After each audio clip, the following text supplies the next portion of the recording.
Welcome back to Toledo. Here's our second walk through this remarkable city, a companion to the first route. This time we head to the right of the cathedral, piecing together Toledo's mosaic of squares, side streets, legends, and little anecdotes. Toledo is best explored on foot, even if it can be demanding. The city sits on a steep hill full of climbs and stairways, and summer heat can be intense. Luckily, the narrow winding lanes offer plenty of shade, and the sweeping views over the Castilian fields more than reward the effort. Just a quick reminder, you'll find maps for both walks and practical information on our website. Look for the link below the video. To make things easier, the films are available with Polish dubbing and English dubbing. Watch in the language you prefer. And if you're enjoying our work, don't forget to subscribe and let us know in the comments if we are heading in the right direction. And now enjoy the film. Toledo strolls the city's other side.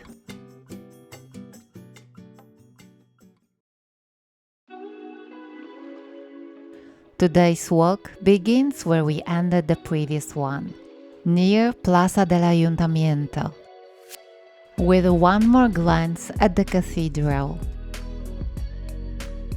and finishes at the historic railway station, where we'll catch a train to Madrid for our next walk together.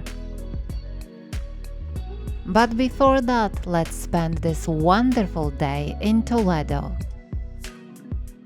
Ready? Let's go!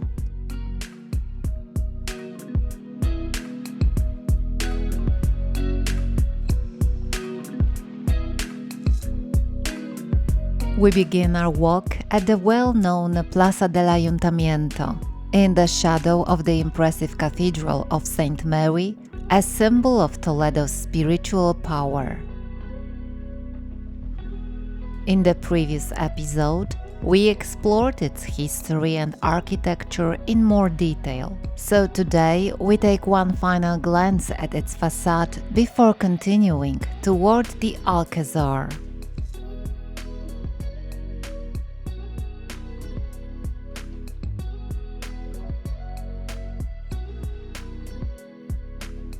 The Alcazar of Toledo rises at the highest point of the city, around 1,798 feet above sea level. Its massive structure forms an almost perfect square, with four corner towers topped with domes. The present shape dates back to a Renaissance renovation during the reign of Charles V and Philip II. With architects such as Alonso de Covarrubias and later Juan de Herrera contributing to the project. Inside the Alcazar lies a harmonious arcaded courtyard. A spacious area surrounded by a two-level Renaissance colonnade, designed in 1550 by Alonso de Covarrubias.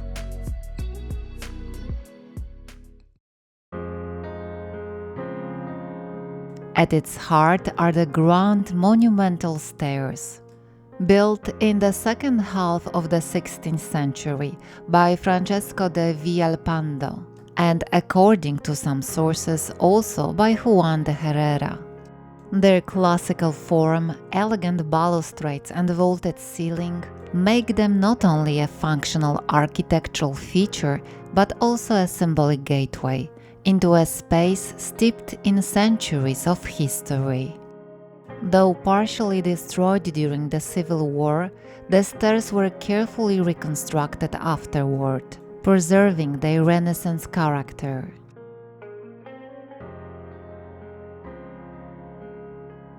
Today, the courtyard radiates calm and architecture grace, but its history is marked by dramatic chapters.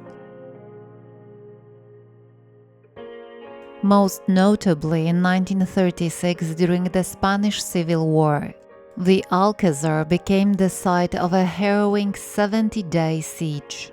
The courtyard served as a defensive center, a makeshift infirmary, and a symbol of resistance. It was here that Colonel José Moscardo stayed, and when the Republicans captured his son and demanded the Alcazar's surrender, he is said to have replied that his duty was to defend the fortress, even at personal cost. His legendary words echo through history. "Let him die like a hero. Viva España!" After the war, the fortress was rebuilt. In the southeastern corner of the courtyard, a monumental siege memorial by Juan de Avalos was erected.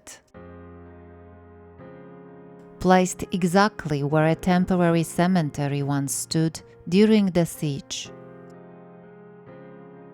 This sculpture, depicting a female figure of victory, wears flowing robes that resemble wings and rises a sword skyward.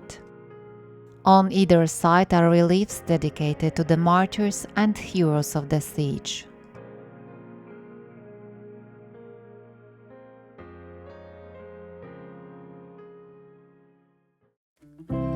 Within the complex stands an older, lesser-known monument, Al Comandante Villamartín La Infantería Española, dedicated to Francisco Villamartín, a 19th century reformer of the infantry and author of tactical manuals who was killed during the Carlist War. Sculpted by Mariano Benilluure in 1925, it reminds us that the Alcazar is not only the site of a single battle, but a place of memory for the entire history of the Spanish army.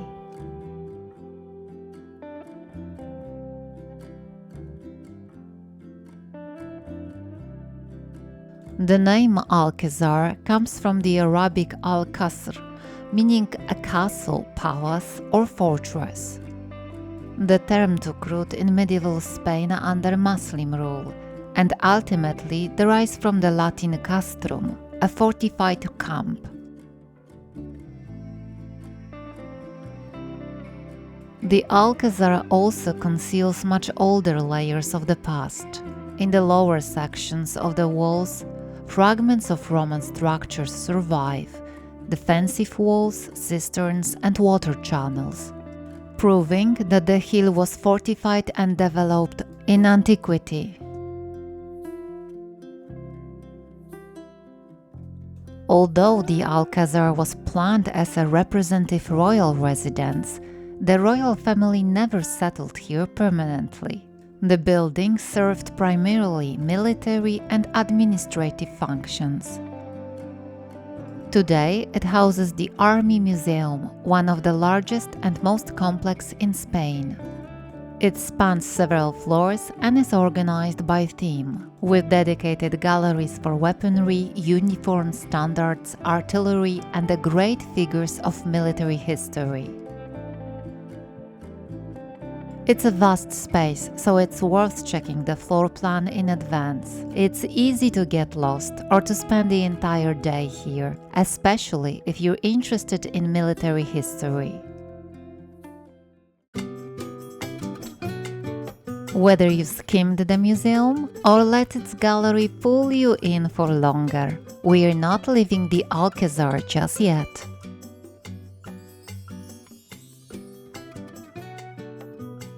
After the exhibition, turn toward the adjoining wing for another surprise. An impressive library filled with light, calm, and books up to the ceiling. But we're not here to pick up a new read. The Library of Castilla-La Mancha is one of the largest public libraries in the region. It holds hundreds of thousands of volumes, including rare editions, historical works, and rich regional collections. It's well worth stepping inside, because there is a scenic visitor route that winds you through rooms and corridors, leading you from window to window.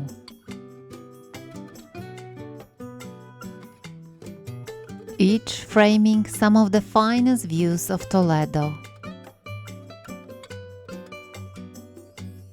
At the very top, there is a small cozy cafe.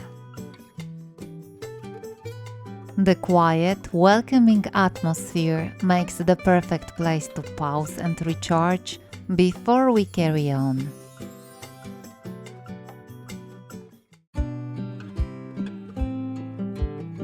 After a short break in the Library Cafe, we head downhill toward Plaza de Sokotover, one of Toledo's best known and busiest squares. Its name comes from the Arabic for Market of Pack Animals, because in the Muslim period, weekly markets for horses, donkeys, and mules were held here. For centuries, Sokodover served as the city's main square, a venue for fairs, processions, bullfights, and even public executions.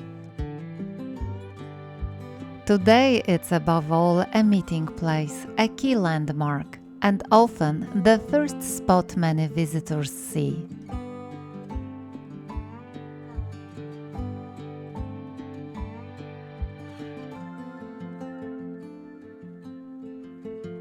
Arcaded townhouses ring the square, and on the southwest side stands the Arco de la Sangre, the Arch of Blood, a historic gate that has long guarded the entrance to Sokodover. Its name refers to a shrine once inside with an image of Christ of the Blood, venerated as Toledo's protector.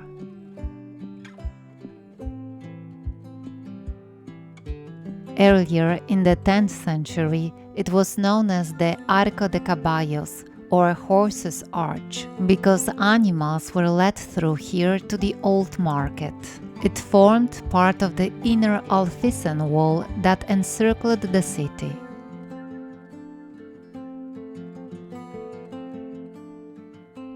Just beyond the arch facing the square stands a monument to Miguel de Cervantes, installed in 2005 to mark the 400th anniversary of the first part of Don Quixote. Look closely at this sculpture by Oscar Alvarinho, and you'll spot clear echoes of El Greco. The elongated facial features and an unnaturally small head recall the Cretan master's aesthetic. The sculpture deliberately dispensed with the traditional plinth, so the figure rises straight from the ground, inviting anyone to come close and engage with the work.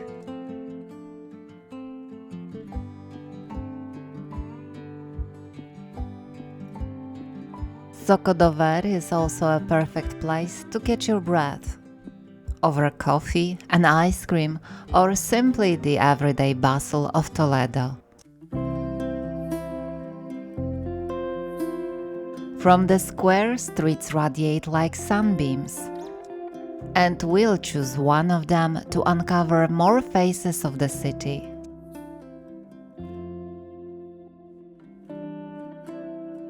From Plaza de Sokodover, we head toward the Museo de Santa Cruz, just a few steps away, slightly downhill. This imposing building was once the Hospital of the Holy Cross, founded in the 16th century by Cardinal Pedro González de Mendoza, one of the most powerful figures in the Spanish Church, nicknamed, not without reason, the Third King of Spain. The hospital served orphans and the poor, and its program of care was ahead of its time. Construction was entrusted to Alonso de Covarrubias, who created a work regarded as a masterpiece of the Castilian Renaissance.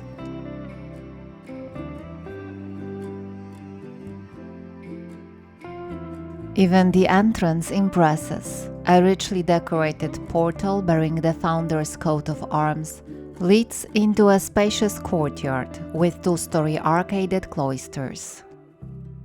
Interestingly, the original design envisioned 4 wings, but one was never completed, hence the current open U-shaped plan.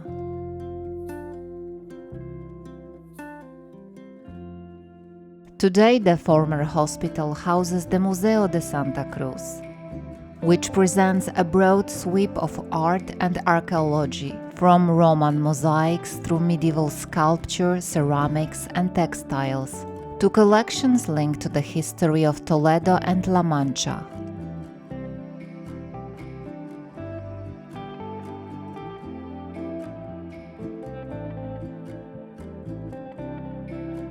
It's no surprise that fragments of the Roman city walls were also discovered beneath the building, long hidden under successive layers of development. A tangible reminder that Toledo's roots reach far earlier than the Middle Ages, and that the museum quite literally stands on the foundations of the ancient city.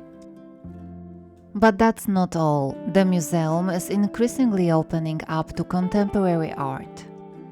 Inside it hosts exhibitions of painting, photography, installations, and conceptual art, often in dialogue with the city's heritage.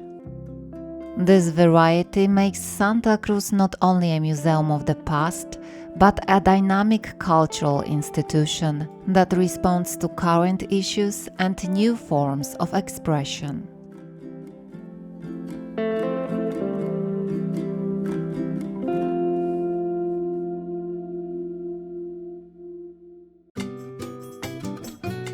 We head back to Plaza de Zocodover and turn into Calle de la Sillería, one of those narrow winding Toledo lanes that can surprise you at every step. And at number 5 there is a curiosity. The smallest window in Toledo.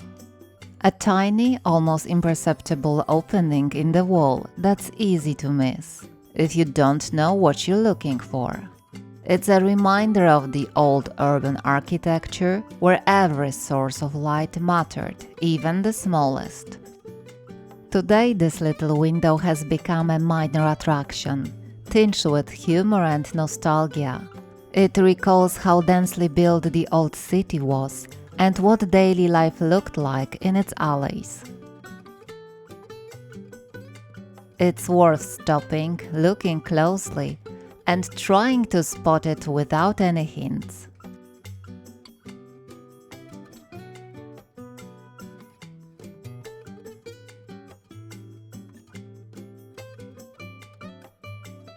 From Calle de la Sillería we continue, this time toward one of Toledo's oldest and most emblematic monuments. The small sanctuary now known as Cristo de la Luz.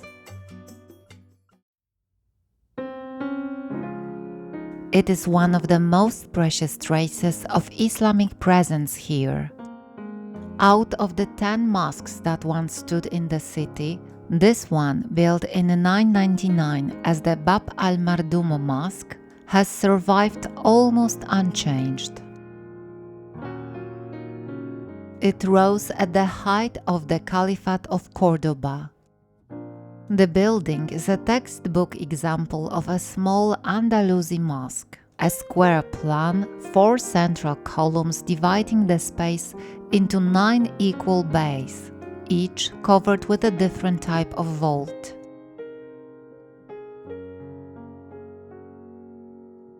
The interior delights with its harmony of proportions, mathematical precision, and intricate detail, delicate stucco work and arabesques that lend lightness to the stone structure. After the Reconquista of Toledo, the mosque was converted into a Christian chapel and dedicated as Cristo de la Luz, Christ of the Light. A famous local legend is tied to this place. When King Alphonse VI's forces entered the city on May 6, 1085, his horse passing by the mosque stopped and knelt, as if sensing something extraordinary. Intrigued, the king went inside. From one of the walls, a mysterious beam of light was shining. He ordered the wall to be dismantled, revealing a crucifix hidden since Visigothic times. Even more astonishing, at its base stood an oil lamp still burning after all those centuries. For Christians, it was a clear sign. A miracle is proof of God's presence and of a faith that had endured even through the period of Muslim rule.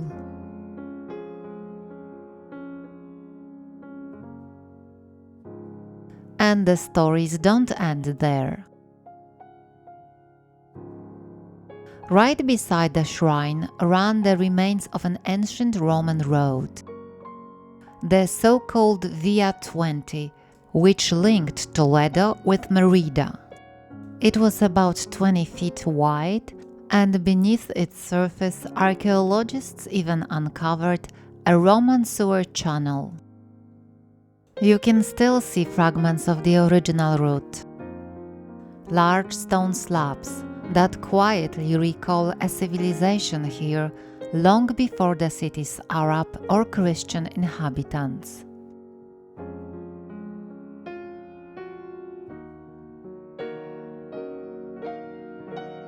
Next to the sanctuary lies a small garden, with a viewing terrace overlooking Toledo's northern walls and the Tagus Valley. This calm place, full of light and quiet, captures the spirit of the city. Toledo of three cultures, learning over centuries to live side by side.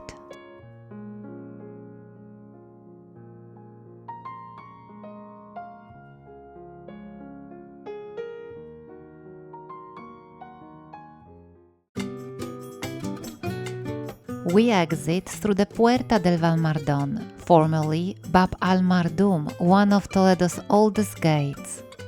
Its Arabic name means walled up or blocked, which suits its fate. Over time it fell out of use and its role was taken over by a newer, more convenient gateway, the Puerta del Sol.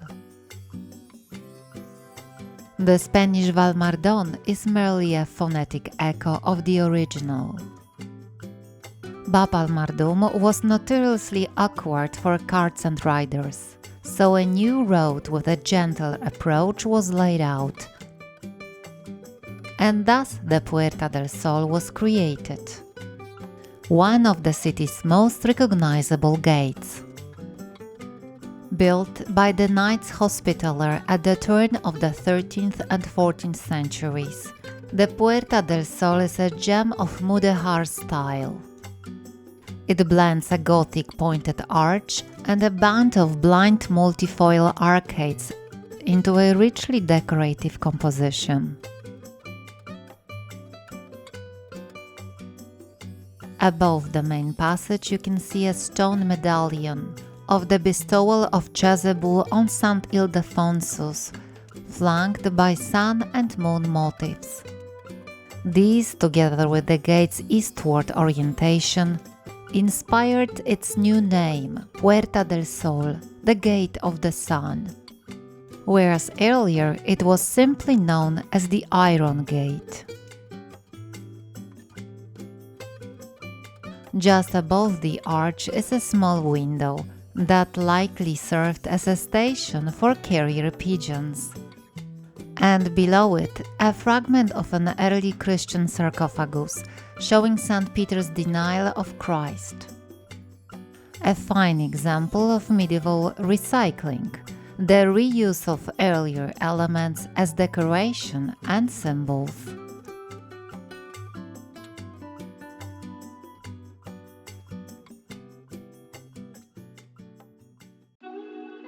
We continue our walk. Only a few minutes separate us from one of Toledo's most imposing defensive works, the monumental Puerta de Bisagra. This gate is a true calling card of the city. For centuries, it served as the main entrance for travelers, merchants, dignitaries, and rulers. Its present monumental form is the result of a 16th century Renaissance rebuild, designed by Alonso de Covarrubias, court architect to Charles V. From afar you can see two massive cylindrical towers, flanking a central triumphal arch crowned with the emperor's coat of arms, the Habsburg double-headed eagle. The whole ensemble looks more like a ceremonial palace front than a fortification. But don't be fooled. Behind this ornate facade lies an older Muslim gate. Set a little deeper, the Puerta de Bisagra Vieja, dating to the time of the Caliphate of Cordoba, 9th–10th centuries, was the original Arab gateway and for centuries the first point of contact with the city.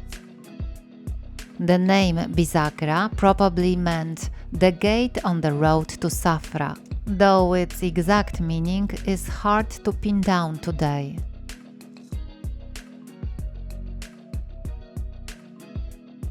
A fun fact: until the 20th century, you entered the city here on horseback or by carriage, and earlier still, you had to pay a toll. Today, the gate no longer serves a defensive role, but it remains hugely impressive and a perfect example of how Toledo layers its history. Islamic origins, Renaissance grandeur, and contemporary tourism.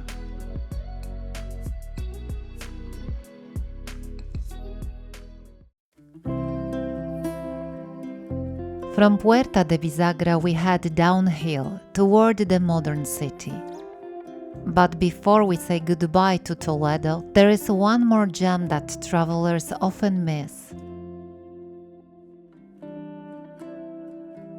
The railway station, Estación de Ferrocarril de Toledo.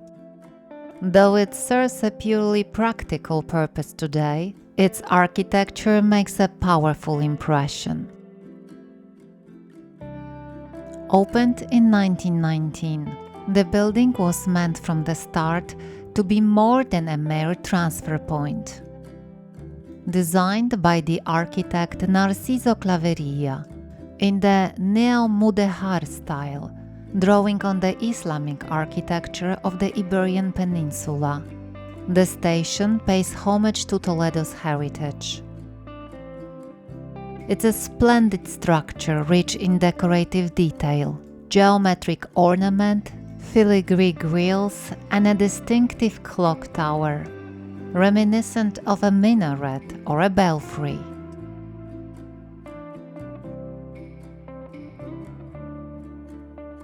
Inside you'll find hand-painted tiles, ornamental chandeliers, and ticket halls that feel more like a palace than a place where trains depart. It's one of the few spots in Spain where a rail journey begins with a moment of wonder at the architecture.